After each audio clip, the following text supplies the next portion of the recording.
अभी फिलहाल तमिलनाडु के सलेम जिले में मुनियप्पा स्वामी का मंदिर है और वहाँ मुनियप्पा स्वामी के मंदिर में जो प्रतिमा लगी है उसकी पूजा दूसरे देवता के रूप में की जाती रही है।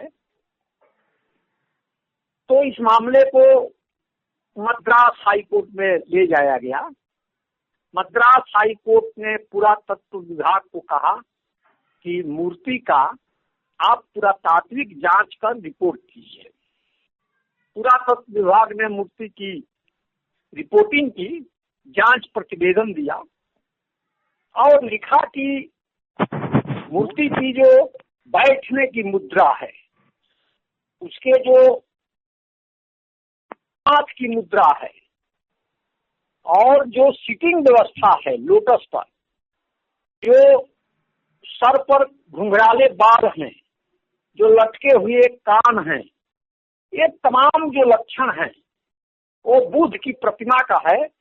इसलिए मुनियप्पा की जो मूर्ति है वस्तुतः बुद्ध की मूर्ति है।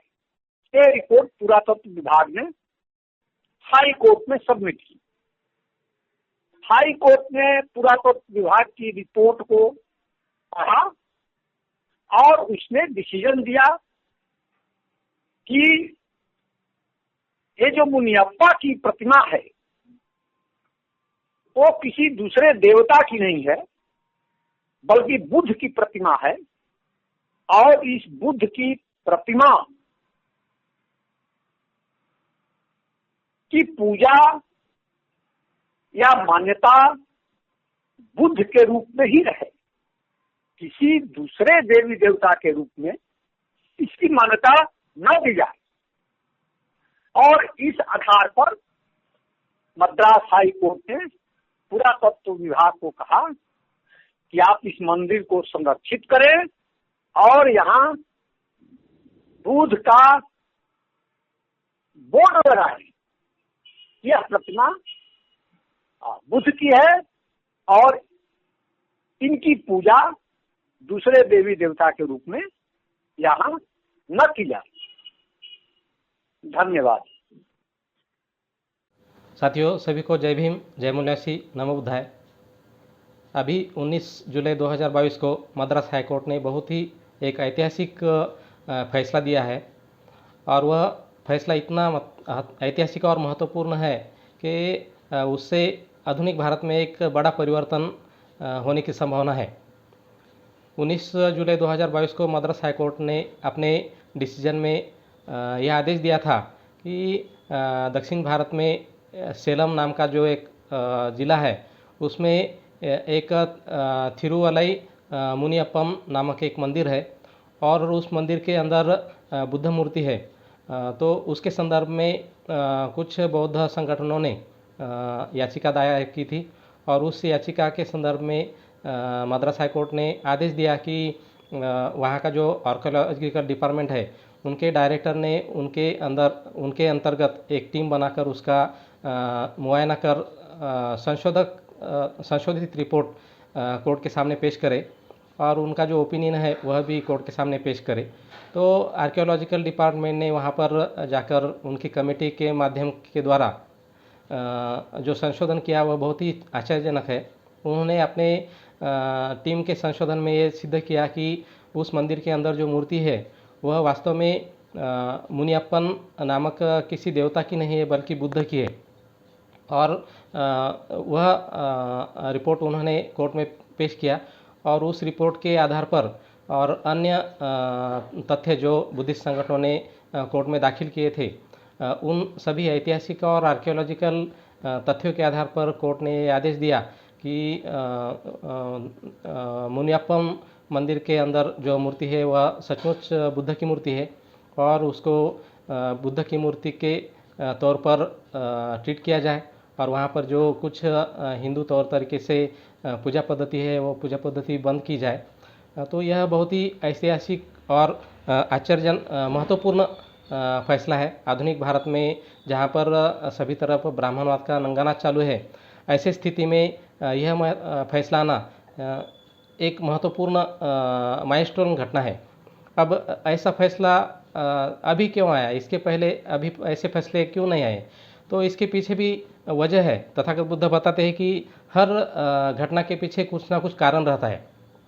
तो यह जो फैसला है उसके पीछे भी कारण है, और वह कारण यह है कि बुद्धिस्ट इंटरनेशनल नेटवर्क इस देशव्यापी संगठन के माध्यम से संपूर्ण देश भर में जन जागृति की जा रही है, और इस संगठन के माध्यम से हजारों कार्यकर्ता पूर्ण देश भर में यह जन जागृति कर रहे हैं कि भारत का प्राचीन इतिहास पौराणिक काल्पनिक इतिहास नहीं है, बल्कि प्राचीन बौद्ध इतिहास है।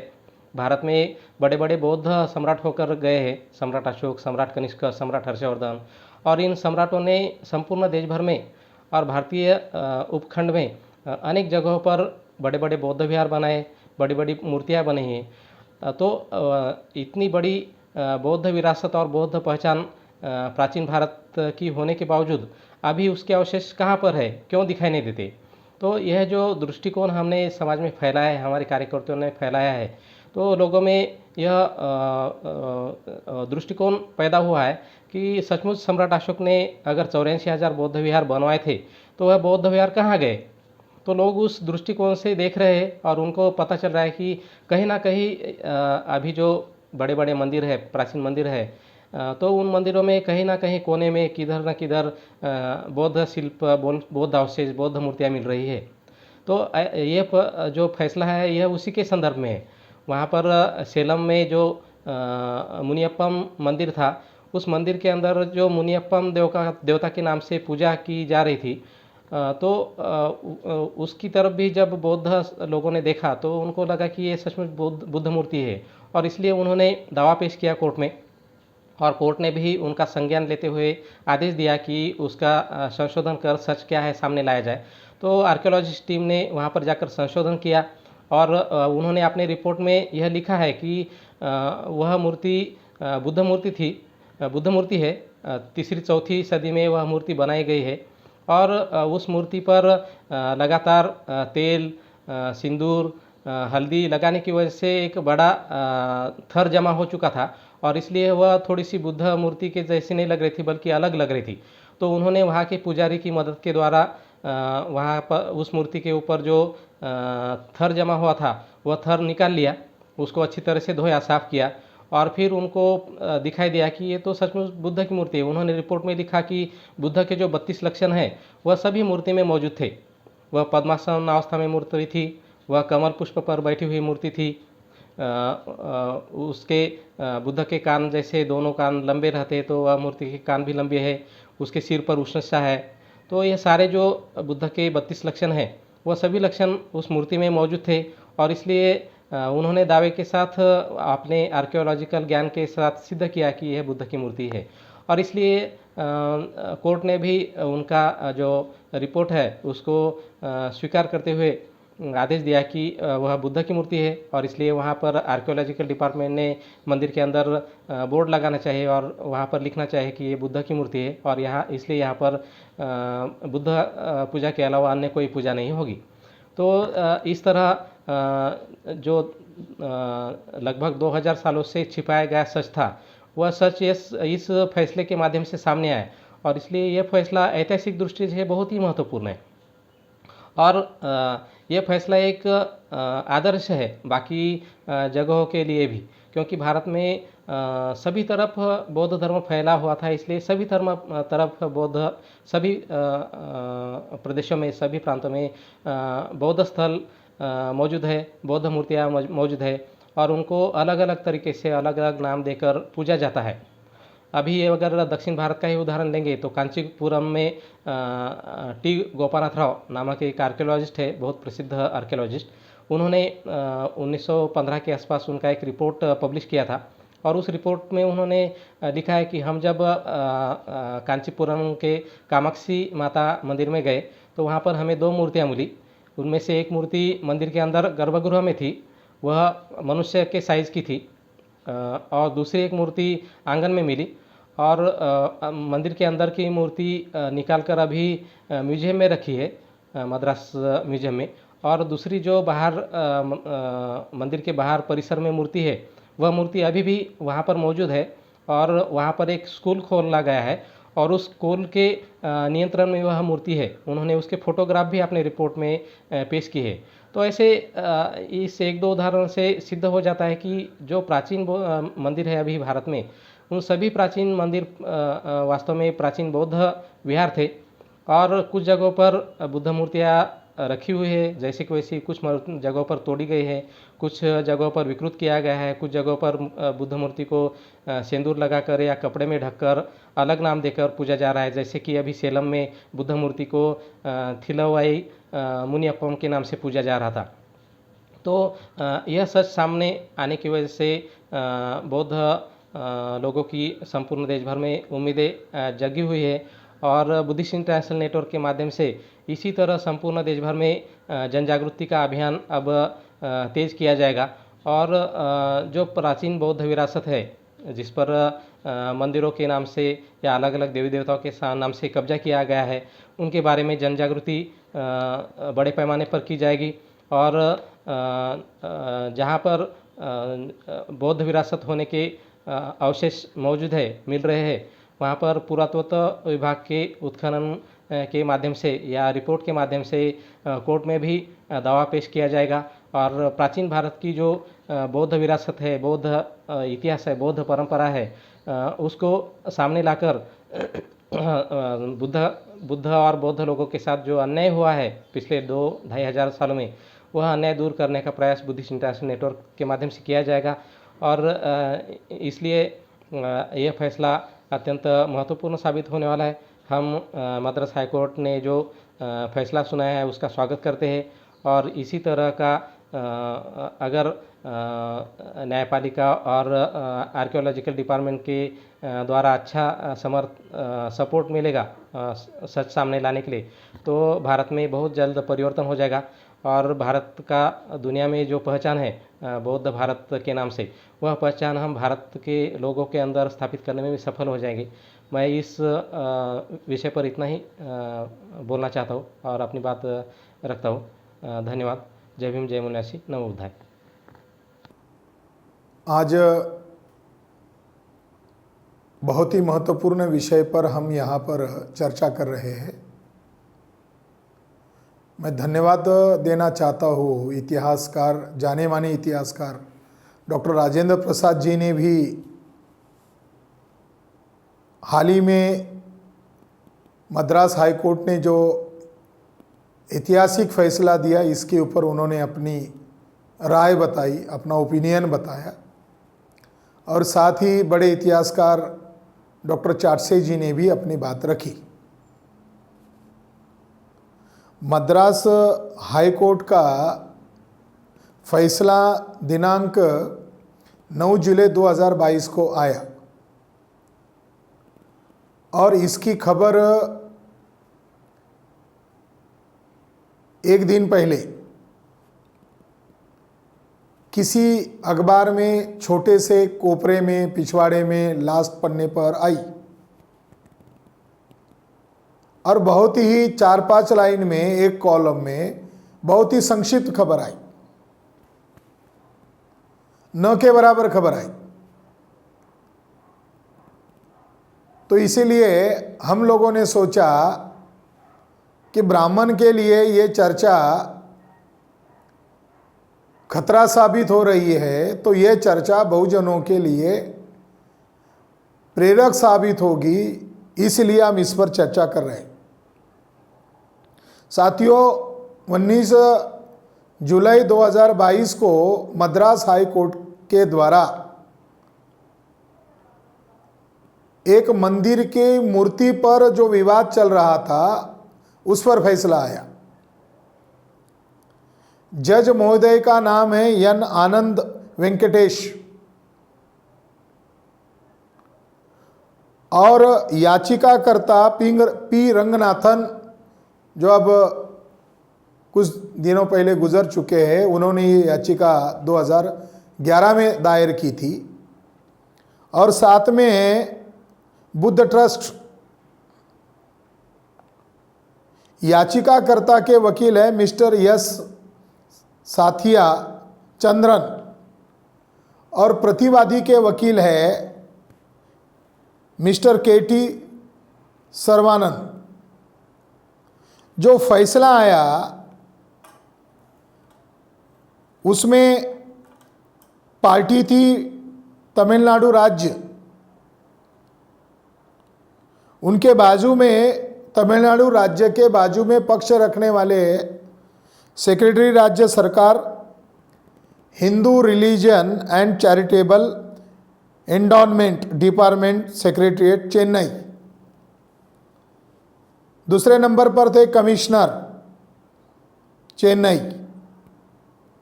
तीसरे नंबर पर है जिला कलेक्टर सलेम जिला। चौथे नंबर पर है director archaeological survey of India Egmore Chennai. पांचवें नंबर पर है the executive officer Thalavetti Muniyappan मंदिर कोट्टाई मरियम्मन मंदिर परिसर। और छठे नंबर पर है the principal secretary and commissioner archaeological department Tamil development Egmore Chennai. तो ये जो फैसला आया, ये फैसला बहुत ही महत्वपूर्ण फैसला है। जो मंदिर है थलाई वेट्टी मुनियप्पन, जिसकी लोग थलाई वेट्टी मुनियप्पन नाम से पूजा कर रहे थे, इसको लेकर बुद्ध ट्रस्ट ने दावा किया कि इसकी प्रतिमा लक्षण जो है ये बुद्धिस्ट है। इसके आधार पर कोर्ट ने निर्देश किया आर्कोलॉजिकल डिपार्टमेंट को, और आर्कोलॉजिकल डिपार्टमेंट ने खुद जाकर सर्वेक्षण किया और सर्वेक्षण करके जो तथ्य इकट्ठा किए उस तथ्य के आधार पर, यानी आर्कोलॉजिकल एविडेंस के आधार पर मद्रास हाईकोर्ट ने फैसला सुनाया। हम ऐसा मान सकते हैं कि ये जजमेंट लैंडमार्क जजमेंट है और मद्रास हाईकोर्ट का हम तहे दिल से शुक्रिया अदा करते हैं कि उन्होंने सच्चाई को स्वीकार किया और सच्चाई पर अड़े रहकर केंद्र सरकार के दबाव में न आकर, आरएसएस बीजेपी के दबाव में न आकर सही सही फैसला सुनाया। इसके लिए हम मद्रास हाईकोर्ट के तहे दिल से आभारी है। अखबार वालों ने इतनी संक्षिप्त खबर दी, कुछ एक अखबार वालों ने खबर दी है जिसे मूल निवासी बहुजन समाज को वो बात पता ही ना चले। तो उस जजमेंट में क्या कहा गया है, वो जजमेंट की कॉपी बहुत ही इंपॉर्टेंट है। उसमें जो बात सामने आई है मैं आपको कोर्ट के ही शब्दों से बताना चाहता हूं कि कोर्ट ने क्या कहा। कोर्ट ने मंदिर का निरीक्षण, न्यायालय में बात स्पष्ट रखता हूं कि हमारी कमेटी ने इस स्थल को प्रत्यक्ष भेंट दी और इसका मुआयना कर इस तरह अपना रिपोर्ट तैयार किया। तो आर्कोलॉजिस्ट लोगों ने जो रिपोर्ट सादर किया उसको कोट करते हुए हाई कोर्ट के माननीय जज साहब ने, कोर्ट ने यह कहा, मंदिर का निरीक्षण, थलाई वेट्टी मुनियप्पन मंदिर की इमारत आधुनिक इमारत है। इसको बनाने के लिए सीमेंट, ईंट और कंक्रीट का इस्तेमाल किया गया है। वह मंदिर हिंदू चैरिटेबल एंडोनमेंट्स डिपार्टमेंट तमिलनाडु इनके नियंत्रण में है और वहाँ पर हर दिन पूजा की जाती है। ये मंदिर का निरीक्षण। थलाई वेट्टी मुनियप्पन मूर्ति दिनांक 28/5/2021 28 मई 2021 को लगभग सुबह 10 बजे हमारी टीम ने इस मूर्ति का सूक्ष्म निरीक्षण किया। उसके ऊपर चंदन, कुंकुम, हल्दी, राख, तेल का मोटी परत जमी हुई थी। उस मूर्ति का सूक्ष्म अध्ययन करने के लिए वह परत मूर्ति से निकाल दी गई। मंदिर के पुजारी और उनके सहकारी के सहायता से उस मूर्ति को पूर्णतः धोया गया। मूर्ति की शिल्प संरचना। यह शिल्प मूर्ति कठिन पत्थर से बनी हुई थी। यह मूर्ति बैठी हुई अवस्था में थी। उसे अर्ध पद्मासन कहा जाता है और यह कमल के पुष्प पर बैठी हुई है। उसके हाथ ध्यानी मुद्रा में स्थित थे। यह मूर्ति सगती अवस्था में थी। उस मूर्ति के सिर पर बुद्ध के लक्षण थे, जैसे कि घुंघराले बाल, सिर पर उष्णिशा और दोनों तरफ से लंबे कान थे। कपाल पर लंबा तिलक नहीं दिखाई देता। उस मूर्ति का सिर धड़ से तोड़ा गया था, लेकिन बाद में सीमेंट और चूना जैसे पदार्थों से कुछ साल पहले उसे जोड़ा गया था। फिर भी जोड़ने में कुछ गलतियां हुई थी और उस वजह से उस मूर्ति का सिर थोड़ा टेढ़ा हो गया था और बाएं बाजू को वह सिर थोड़ा टेढ़ा हो चुका था। उस मूर्ति की ऊंचाई 108 सेंटीमीटर थी और उस मूर्ति का पिछला हिस्सा प्लेन यानी सपाट था और उस पर कोई लिखावट या कलाकृति नहीं थी। यह है मूर्ति की शिल्प संरचना। मूर्ति का आकार उन्होंने कहा है कि 108 सेंटीमीटर है। एक कंधे से लेकर दूसरे कंधे तक 58 सेंटीमीटर उसका अंकन किया गया है और कान से ऊपरी हिस्से यानी उष्णिवा तक 7 सेंटीमीटर का अंतर मापा गया है। फैसले का बिंदु। कोर्ट ने, मद्रास हाई कोर्ट ने फैसले का बिंदु में यह कहा, उस मूर्ति को ध्यानपूर्वक तथा सूक्ष्म निरीक्षण करने के बाद और हमारे पास जो ऐतिहासिक तथा पुरातत्वीय प्रमाण मौजूद है, उसके आधार पर हमारे कमेटी ने यह घोषित किया कि इस मूर्ति में बुद्ध के अनेक महान लक्षण दिखाई देते हैं और इसलिए वह बुद्ध मूर्ति है। इस मूर्ति का चित्र भी इस रिपोर्ट के साथ जोड़ा गया है। यानी कोर्ट ने यह बात एग्री किया आर्कोलॉजिकल एविडेंस के आधार पर कि वह मूर्ति किसी अन्य देवता की न होकर, ब्राह्मणी देवता की न होकर, वह तथागत भगवान गौतम बुद्ध की मूर्ति है। कोर्ट आगे कहता कि संपूर्ण अहवाल से यानी आर्कोलॉजिकल रिपोर्ट के आधार से यह सिद्ध होता है कि यह मूर्ति बुद्ध की ही है।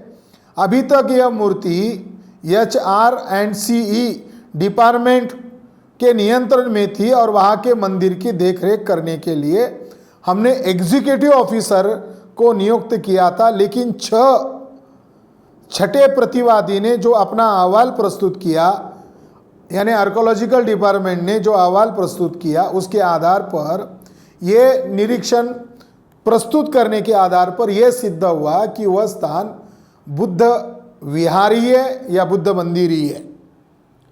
इस रिपोर्ट में आगे कुछ और महत्वपूर्ण कंक्लूजन में कुछ बातें बताई है। वो बातें ये हैं कि छठे प्रतिवादी ने इस मंदिर को और इसके परिसर को ध्यानपूर्वक अध्ययन करने के बाद उन्होंने इसके अंदर जो मूर्ति है वह बुद्ध की मूर्ति बताया है और सिद्ध किया है। उनका रिपोर्ट मिलने के बाद यह कोर्ट HR&CE डिपार्टमेंट को आदेश देता है कि इस मूर्ति को थलई गोट्टी मुनियप्पन की मूर्ति न समझी जाए बल्कि बुद्ध की मूर्ति समझी जाए।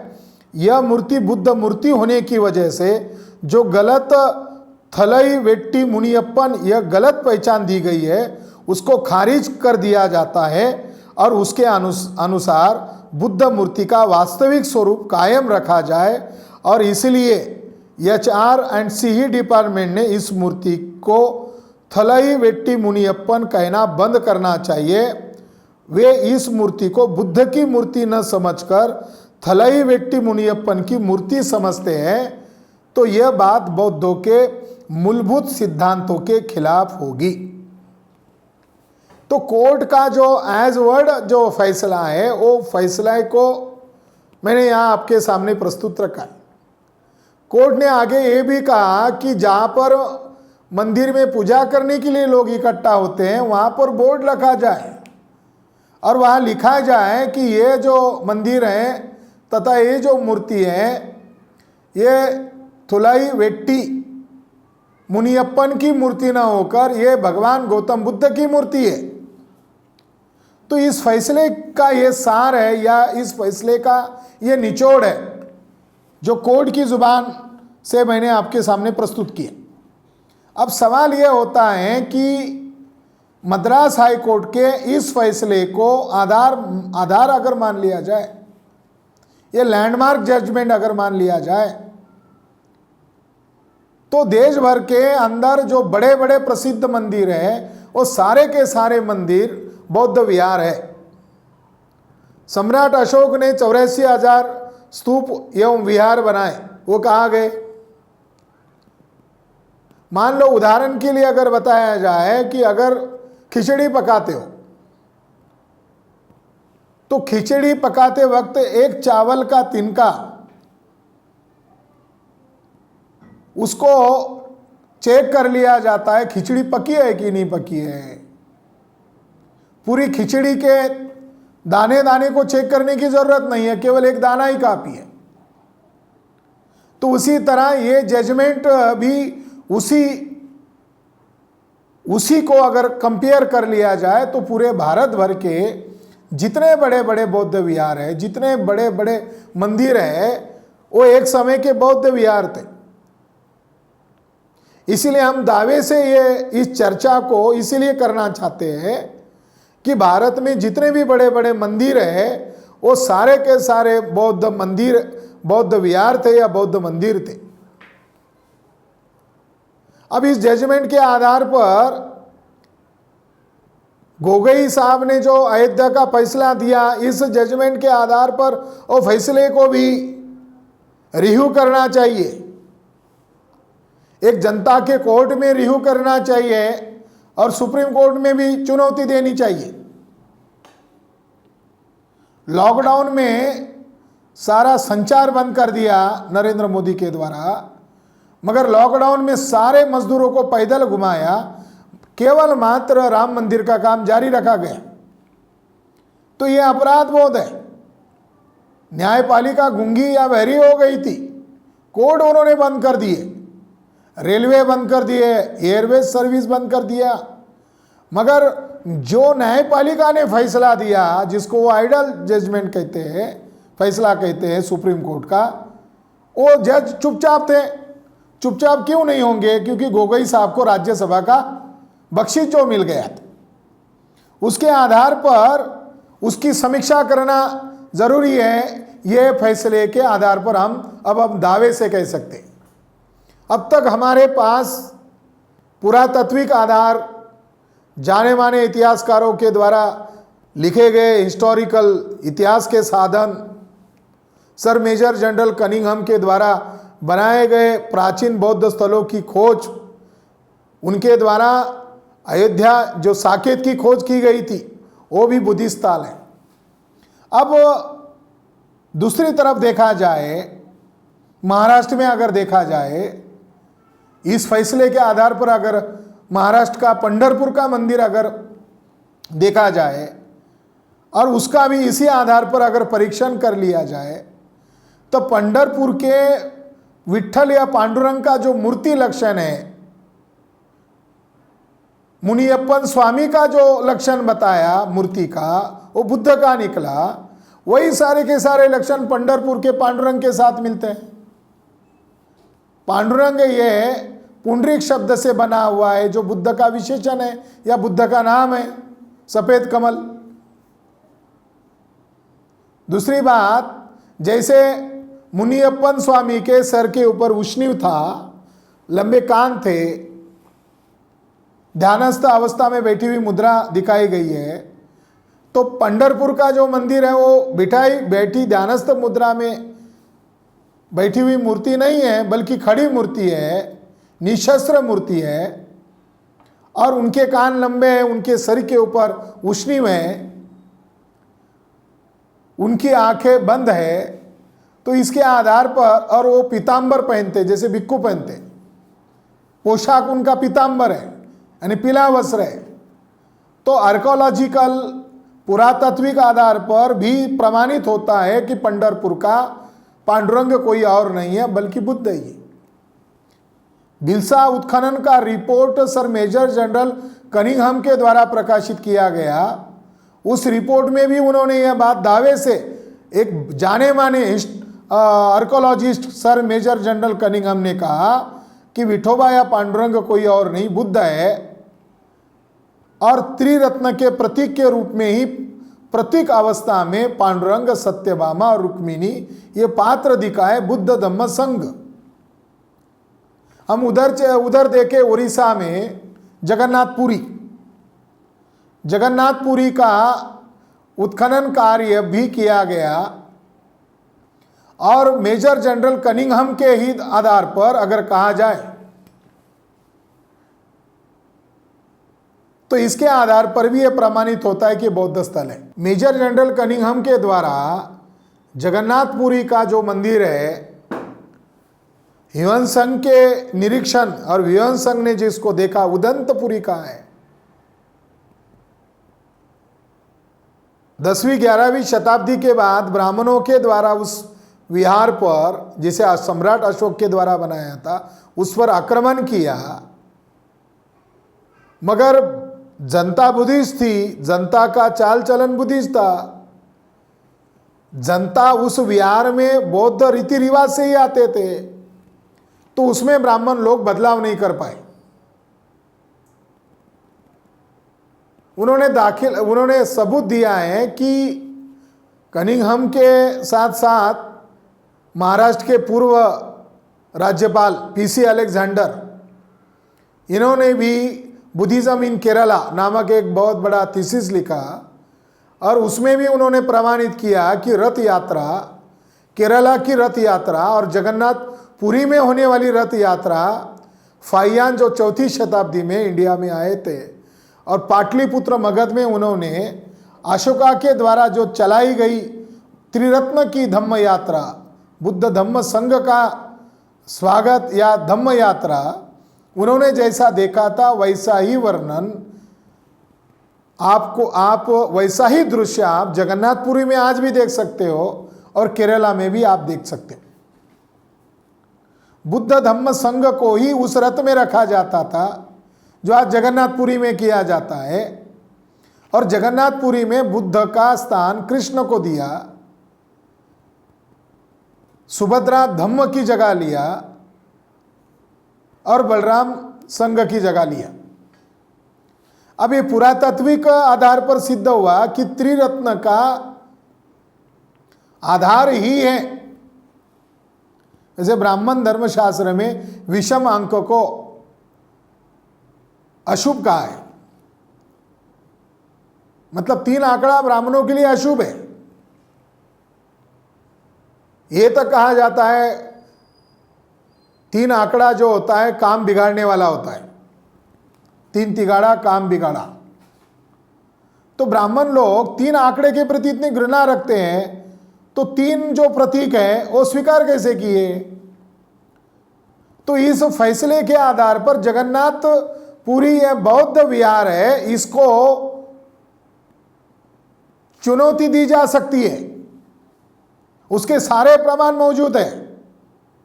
इसके तो बाद में पुरातात्विक विभाग को कहा इसका मूर्ति शास्त्र के आधार पर प्रमाण मांगो, मगर जगन्नाथपुरी को बौद्ध विहार घोषित करने के लिए प्रमाण उपलब्ध है। अब प्रमाण मांगने की जरूरत नहीं है। पंढरपुर का पांडुरंग बुद्ध है, इसके लिए नए सिरे से प्रमाण की जरूरत नहीं है। कनिंघम महोदय के द्वारा प्रमाण उपलब्ध है। साउथ इंडिया में अगर बालाजी देखा जाए, बालाजी बाल काट, उस देवता को बाल अर्पित कर देते हैं। ब्राह्मणी धर्मशास्त्र के अनुसार मृत व्यक्ति के नाम पर, श्राद्ध के नाम पर बाल काटे जाते हैं। यानी अशुभ माना जाता है। बाल काटना ब्राह्मणी धर्म के अनुसार अशुभ माना जाता है, मगर बालाजी मंदिर को बाल काटना अशुभ नहीं माना जाता है, शुभ माना जाता है। जमुनादास जी ने बालाजी कोई और नहीं बल्कि बुद्ध विहार है, इस जजमेंट के आधार पर बालाजी बुद्ध विहार है, यह प्रमाणित हो जाता है। केरल में जो मंदिर है, साउथ इंडिया में जितने भी मंदिर है, नॉर्थ इंडिया में जितने भी मंदिर है, प्रसिद्ध मंदिर है, 4 धाम बौद्ध विहार है, केदारनाथ, बद्रीनाथ, जो 4 धाम कहा जाता है शंकराचार्य के द्वारा बनाए गए जो 4 धाम है, ये सारे के सारे बुद्ध विहार है। शायद 1943 के दरमियान प्रसिद्ध विद्वान राहुल सांकृत्यायन हिमाचल प्रदेश गए थे और वहाँ उन्होंने केदारनाथ बद्रीनाथ का परीक्षण किया और उसके लिए उन्होंने बुकलेट भी, अपना सफरनामा भी प्रकाशित किया। उसमें कहा केदारनाथ और बद्रीनाथ की जो मूर्तियां हैं, उसके जो लक्षण हैं, वो सारे के सारे बुद्धा के। पाली साहित्य के सबसे ज़्यादा जाने माने जानकारों में से उनका अव्वल नंबर आता है। केदारनाथ पांडे उर्फ राहुल सांकृत्यायन कहते हैं कि ये शंकराचार्य के द्वारा बनाए गए जो मठ है वो बुद्ध स्तूपों के ऊपर खड़े हैं। शंकराचार्य ने हिंसक अभियान चलाया कुमारिल भट्ट और शंकराचार्य के द्वारा, और 8वीं शताब्दी के पश्चात अछूतपन का निर्माण किया गया, जाति व्यवस्था को ज्यादा दृढ़ किया गया। शंकराचार्य ने राजाओं को, ब्राह्मणवादी राजाओं को साथ में लेकर बौद्ध भिक्खु भिक्खुनियों के गर्दन काटे। बड़ा हिंसक अभियान शंकराचार्य के द्वारा चलाया गया। तो ये 4 धाम नहीं है, ये धम्म धाम, ये धम्म से बना हुआ शब्द है। तो 4 धाम ये प्रसिद्ध 4 बौद्ध स्थल हैं। ब्राह्मणवादी लोगों ने सारे प्रतीक चुराए। इधर भगवान बौद्धों का था, ये भगवान उन्होंने शंकराचार्य के साथ जोड़ा। बाद में आरएसएस ने अपने साथ अपना आदर्श भगवे को जोड़ा। संघ शब्द बुद्धिस्ट लोगों का है, उसको भी चुराकर अपना घोषित कर दिया। ब्राह्मणों का है नहीं। कमल शब्द बुद्धिस्ट का है, इसको पाली में पुंडरी कहा जाता है। कमल बौद्धों का, संघ बौद्धों का, भगवा बौद्धों का, यानी उनके स्तूपों पर कब्जा करके मंदिर बनाए, उनके प्रतीकों को चुराकर तोड़फोड़ करके उनको प्रेजेंट किया। जैसे त्रिशूल है, ये त्रिशूल क्या है? बुद्ध पद पर जो त्रिरत्न के चिन्ह है, इसको ही बाद में ब्राह्मणों ने त्रिशूल के तौर पर प्रचार किया। अभी हाल ही में Indian insight Buddhism, Brahmanism and Bhakti, ये किताब हाल ही में हमारी पढ़ने में आई। पीटर कनोली एंड हैमिल्टन के द्वारा ये किताब लिखी गई है। उनका पेज नंबर 155 पर यह कहना है कि सम्राट अशोक के द्वारा केरल स्टेट में, केरल का नाम अशोक के शिलालेख में केरल पुत्ता आता है। केरल पुत्त में धम्मरक्षित नामक भिक्खु को प्रचार के लिए भेजा था, और उस महाथेर के द्वारा लगभग 60,000 लोगों ने उसका बातों से प्रभावित होकर बौद्ध धम्म अपनाया और 500 विहारों का निर्माण हुआ। ऐसा हिस्टोरिकल ग्रंथ महावंश में इस बात का जिक्र है। सम्राट अशोक के द्वारा वहां बड़े पैमाने पर बौद्ध धर्म का प्रचार किया गया था। यानी ईसा पूर्व 3री शताब्दी से लेकर 1000 शताब्दी तक बौद्ध धर्म का अस्तित्व केरल में था, जिसको सबरीमाला कहा जाता है। सबरीमाला मंदिर का विवाद भी कोर्ट में चला था। ये सबरीमाला क्या है, इस पर हैमिल्टन और इन साथियों का कहना है कि अवलोकितेश्वर बोधिसत्व को धर्म शास्त्रा के रूप में केरल में चट्टन देव के रूप में समझा जाता है, और वह केरल की तीया लोगों की अत्यंत महत्वपूर्ण देवता बन चुकी थी। तीया कम्युनिटी आज वर्तमान में अनटचेबल कम्युनिटी में आती है। सबरीमाला का शास्ता भी वही बोधिसत्व है। यह स्थल बाद में केरल का सबसे पवित्र धर्मस्थल बन गया। सीवी कुन्नी रमन के अनुसार केरल के कुट्टिर केतु में जो तीया उत्सव, कुट्टिर केतु और अरत तीय उत्सव मनाया जाता है, वह बुद्धिस्ट फेस्टिवल है। और उन्होंने ये भी केजी नारायण ने ये भी सिद्ध किया है कि केरल की जो भाषा है, मलयालम भाषा है, इसके ऊपर पाली भाषा का सबसे ज़्यादा प्रभाव है। इस संशोधन के आधार पर यह भी बात सामने आई कि शंकराचार्य के द्वारा बड़ा हिंसक अभियान चलाया गया, जो केरला में नायर कम्युनिटी जो है, ये नायर कम्युनिटी मूलतः बौद्ध कम्युनिटी है। इनको शूद्र कैटेगरी में आज माना जाता है। नायर कम्युनिटी को इन लोगों ने उत्तर भारत से ब्राह्मणों का बड़े पैमाने पर आक्रमण होना शुरू हुआ और ब्राह्मणों ने केरल में अपना धार्मिक वर्चस्व स्थापित किया और बाद में ब्राह्मणों ने वहाँ के ब्राह्मणवादी राजाओं का इस्तेमाल किया और बौद्ध धर्म का नरसंहार बड़े पैमाने पर किया। हैमिल्टन महोदय अपने शोध में कहते हैं, जिन बौद्धों ने ब्राह्मणी धर्म अपनाया वे नायर कहलाए, जो आज शूद्र वर्ण में आते हैं, और ब्राह्मणों ने उनकी लड़कियों को अपनी रखेल के तौर पर इस्तेमाल शुरू किया। जो बौद्ध लोग धार्मिक तौर पर ब्राह्मणों से दूर रहे, उन्होंने ब्राह्मणों के सामने सिर नहीं झुकाए, उनको ब्राह्मणों ने अछूत घोषित किया और उनको वर्तमान में तीया कहते हैं, या ब्राह्मणों ने उनको तीया घोषित किया। साउथ इंडिया में तमिलनाडु, केरला, ये स्टेट का अगर सांस्कृतिक रूप से अध्ययन करें तो तमिल ब्राह्मण और केरला के ब्राह्मण, इन लोगों ने आधुनिक भारत में प्रतिक्रांति करने के लिए अग्रणी रोल अदा किया है।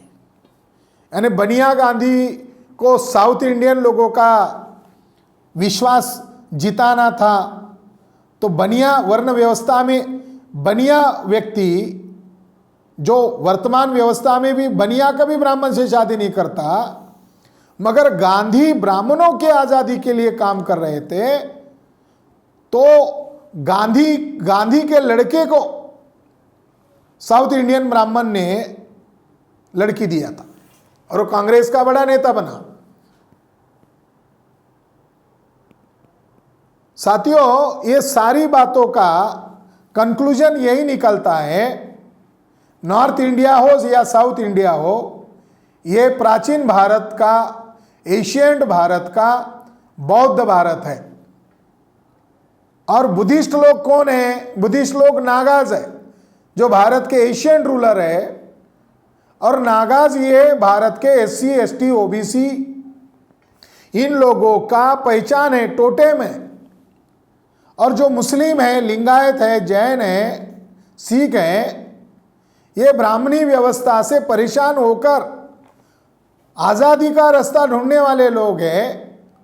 और खास करके जो मुसलमान लोग हैं, ये प्राचीन भारत के बौद्ध लोग थे। यानी ब्राह्मणी आक्रमण से, ब्राह्मणी प्रताड़ना से बड़े पैमाने पर कन्वर्शन हुआ, वो नाग बुद्धिस्ट लोगों से हुआ। तो भारत के तमाम बहुजन लोग नागवंशी लोग हैं, भारत के मूल शासक लोग हैं, और उनकी विरासत पर कब्जा किया जा रहा है। ऐसी स्थिति में मद्रास हाईकोर्ट का फैसला आना, ये हमारे लिए एक आशा की किरण दिखाई देती है। बुद्धिस्ट इंटरनेशनल नेटवर्क के द्वारा आगामी सितंबर माह में, अगस्त और सितंबर माह में लगभग 25 राज्यों के राज्य अधिवेशन लिए जा रहे हैं। उन राज्य अधिवेशन में मद्रास हाईकोर्ट के फैसले को हम चर्चा के लिए रख रहे हैं, ताकि ये मुद्दा मीडिया के लिए हाइड बन गया, नॉन इशू बन गया, मगर ये हमारी हिस्ट्री, कल्चर और हमारे भविष्य के लिए महत्वपूर्ण है। दूसरी बात, इस पर हम आंदोलन भी करेंगे और जितना संभव हो हम कानूनन लड़ाई भी लड़ेंगे। मगर ये जो विदेशी ब्राह्मण है जिन्होंने जुडिशरी को, भारतीय पुरातत्व विभाग को अपने कब्जे में लेकर रखा है, इन विदेशी ब्राह्मणों का नियंत्रण होने के कारण एक सवाल खड़ा होता है कि जैसा भारतीय पुरातत्व विभाग ने मद्रास हाईकोर्ट को लिख कर दिया कि यह बुद्धिस्तान है, ऐसा अयोध्या के अंदर जब जेसीबी लगाकर तोड़फोड़ की जा रही थी, वो भी पूरा उत्खनन नहीं हुआ है, 40% से ज्यादा उत्खनन नहीं हुआ है, तो फिर उसको कैसे आप लोगों ने ब्राह्मणों के हाथ में दिया? उस समय भी लॉकडाउन के समय में जिसको भागवत अवसर कह रहे थे, उस समय भारतीय पुरातत्व विभाग चुप था। राखीगढ़ी जैसे महत्वपूर्ण रिपोर्ट को आधार बनाकर वसंत शिंदे नामक जैसे दलाल व्यक्ति को गलत प्रचार करने के लिए आगे किया। तो यह देखा जा रहा है कि भारतीय पुरातत्व विभाग के ऊपर ब्राह्मणों का नियंत्रण होने के कारण वो जो अभ्यास पद्धति है वो साइंटिफिक है और वो इतनी कठोर है कि वो ब्राह्मणों के खिलाफ है, फिर भी उसका वो मिस इंटरप्रिटेशन करते हैं। इसके ऊपर ब्राह्मण लोग राष्ट्रीय मीडिया में बहस करें, इसके लिए हम उनको चुनौती देते हैं। वो उनके राष्ट्रीय मीडिया पर अगर नहीं चर्चा के लिए बुलाते हैं तो हमारे MNTV चैनल पर राष्ट्रीय बहस करने के लिए ब्राह्मणों को चुनौती देते हैं कि वो आए और हमारी बात को खारिज करके दिखाएं, मगर ब्राह्मणों में उतना दम नहीं है। इस मौके पर मैं इतना ही कहना चाहता हूँ, मद्रास हाईकोर्ट के फैसले से दबा हुआ इतिहास सामने आया है। प्राचीन भारत, मूल निवासियों का भारत का वास्तविक इतिहास सामने आया है। बुद्ध और सम्राट अशोक की विरासत ही हमारी वास्तविक विरासत है। इसको बचाना हर एक का फर्ज है, हर एक की जिम्मेदारी है। नमो बुद्धाय। जय भीम, जय मूल निवासी।